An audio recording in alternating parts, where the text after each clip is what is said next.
കേരളത്തിന്റെ കുംഭമേളയായ തിരുനാവായ മഹാമാഘ മഹോത്സവത്തിൽ 3-ാം ദിനവും ഭക്തജനങ്ങളുടെ തിരക്ക്.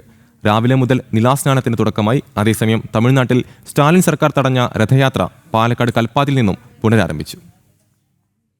സ്നാനം ഇതിലപ്പുറം എന്ത് കിട്ടാനാണ്? നല്ല ഉഗ്രനായിട്ടുണ്ട്.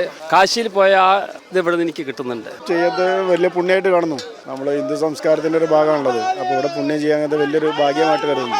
ഭയങ്കര സന്തോഷം തോന്നി മനസ്സിന്. ഇവിടെ എത്തിച്ചേരാനും ഇതിലെ പങ്കുചേരാനും സാധിച്ചതിൽ മനസ്സിന് ഭയങ്കര ഒരു സംതൃപ്തി.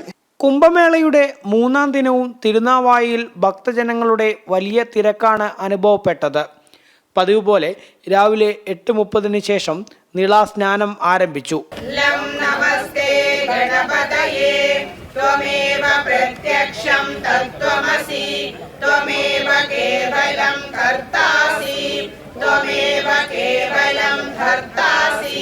അതേസമയം തമിഴ്നാട് തിരുമൂർത്തി മലയിൽ നിന്നും ആരംഭിക്കേണ്ട രഥയാത്രയ്ക്ക് കഴിഞ്ഞ ദിവസം സ്റ്റാലിൻ സർക്കാർ അനുമതി നിഷേധിച്ചിരുന്നെങ്കിലും രഥയാത്ര പാലക്കാട് കൽപ്പാത്തിയിൽ നിന്നും പുനരാരംഭിച്ചു.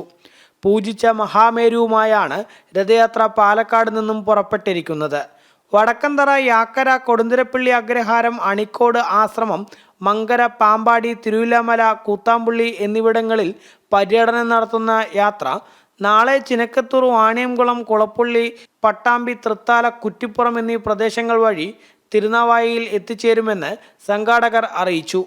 ജനം, പാലക്കാട്.